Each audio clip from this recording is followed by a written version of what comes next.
الحمد لله رب العالمين. اللهم لك الحمد على نعمة الإسلام والإيمان، ولك الحمد أن جعلتنا من أمة سيدنا محمد رسول الله صلى الله عليه وسلم.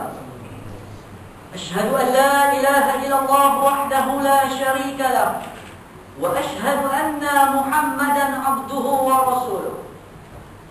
اللهم صل وسلم وبارك على سيدنا محمد وعلى آله وصحبه أجمعين. أما بعد، فيا عباد الله، اتقوا الله حق تقاته، ولا تموتن إلا وأنتم مسلمون.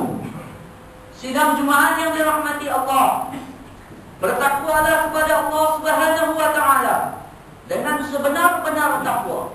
Mudah-mudahan kita tergolong sebagai hamba Allah yang terbaik dan beroleh kejayaan di dunia maupun di akhirat.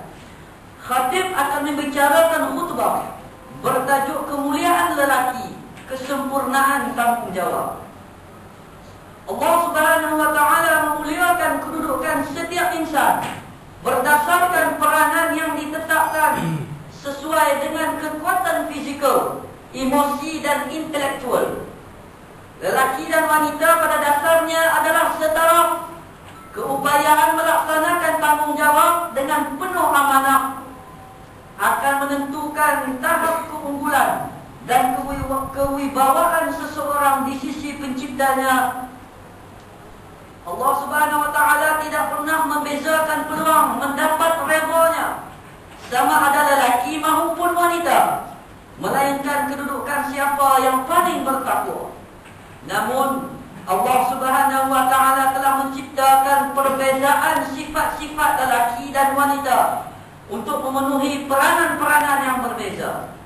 Ar-rijal bermaksud lelaki, yaitu kata jamak, yakni kata bermaksud ramai yang berasal daripada perkataan ar-rajul, yaitu seorang lelaki. Terdapat 25 ayat Al-Quran yang menyebut kalimah ar-rijal, dan menurut ulama ahli tafsir, walaupun Al-Quran menggunakan kalimah ar-rijal yang dikhususkan kepada lelaki, kadang-kadang maknanya boleh menjadi umum, termasuk golongan wanita.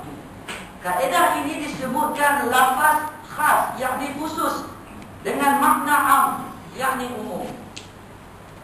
Sidang jemaat yang dirahmati Allah, Hari Lelaki Sedunia telah diinspirasikan oleh masyarakat dunia selepas mereka menyambut Hari Wanita Sedunia. Hari Lelaki Sedunia dimulakan secara rasmi pada 19 November 1999 di Trinidad and Tobago. Tujuan utama sambutan Hari Lelaki Sedunia ialah untuk memberi fokus kepada kesihatan, memperbaiki hubungan antara jantina, mempromosi kesamarataan jantina, dan menonjolkan contoh ikutan dalam kalangan lelaki. Allah Subhanahu wa taala yang mencipta seluruh makhluk sudah pasti turut mempersiapkan panduan agar hamba-hambanya dapat menjalani kehidupan dengan baik lagi sempurna. Penekanan terhadap penjagaan kesihatan mental dan fizikal, hubungan yang harmonis dan baik sesama manusia, pandangan saksama Allah kepada lelaki dan wanita, serta menunjukkan lelaki sebagai contoh ikutan, merupakan prinsip dan dasar yang telah dijelaskan melalui Al-Quran, As-Sunnah dan catatan sirah. Sidang jemaat yang berbahagia, apa yang lebih utama ialah watak sebenar seorang ar-rijal dalam Al-Quran adalah bersifat pemimpin. Firman Allah Subhanahu wa taala dalam surah An-Nisa ayat 34 yang berbunyi, Ar-rijalu qawwamuna 'alan nisa'i bima faddala Allah ba'dahum 'ala ba'd. Ibnu Katsir menerusi kitabnya Tafsir Ibnu Katsir berkata, maksud ar-rijalu qawwamuna 'alan nisa' adalah lelaki diperintahkan untuk mengurus wanita, yakni pemimpin, ketua yang menguasai dan mendidiknya jika menyimpang. Dalam kitab tafsir Al-Aisar, Al-Jazairi menguatkan lagi makna ayat tersebut, yang menjelaskan bahawa lelaki adalah pemimpin terhadap wanita, yang melindungi, mendidik dan memperbaiki kesalahan, kerana lelaki diberikan akal yang lebih sempurna dibandingkan wanita.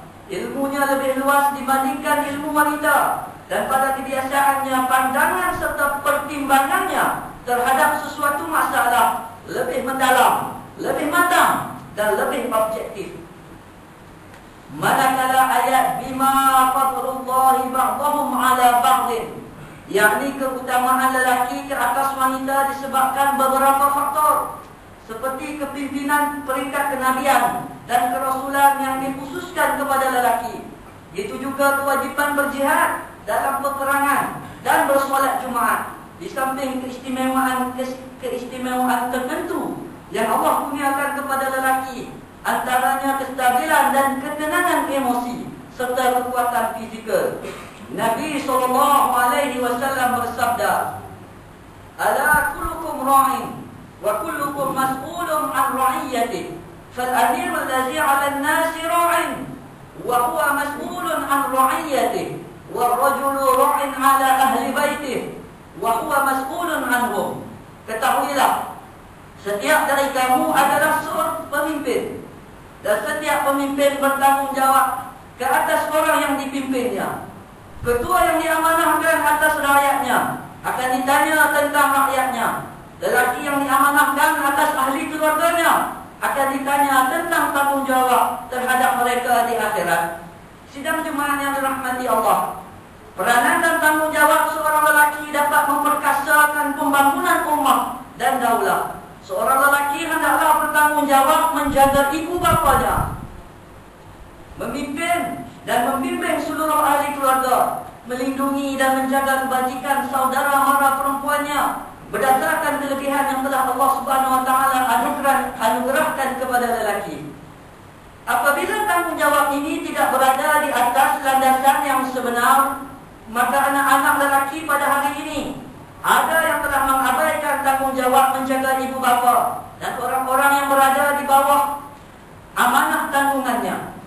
Malah dilaporkan ada yang tergamuk melakukan perkara sumbang, merogol anak dan adik perempuan sendiri yang sepatutnya dijaga dan dilindungi. Suami dan bapa menyalahgunakan kuasa terhadap isteri dan anak-anak sehingga tercetusnya krisis dan keperbolakan rumah tangga.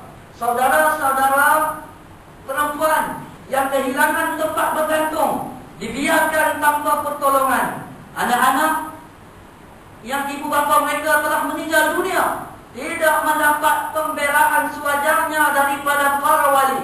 Tanpa rasa ihsan, anak-anak ini ditinggalkan di rumah-rumah anak yatim. Ternyata kelebihan yang Allah kurniakan kepada lelaki berbentuk kepimpinan, kuasa wali atau pelindung, kelebihan warisan faraid dan sebagainya telah tidak dipenuhi menurut hukum berpandukan ketetapan ilahi. Sidang Jumaat yang dimuliakan, pemimpin wajib menunjukkan contoh teladan yang baik kepada orang-orang yang berada di bawah pimpinannya.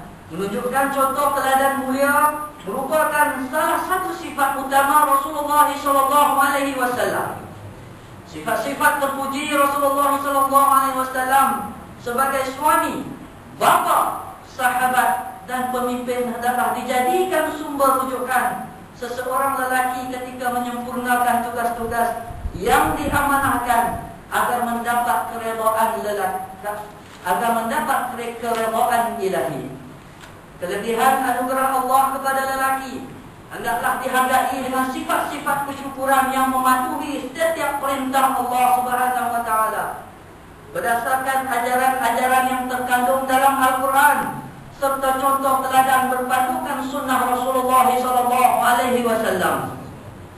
Hakikatnya, semakin banyak anugerah Allah ke atas seseorang, maka semakin banyaklah amanah dan tanggung jawab yang perlu diutamakan.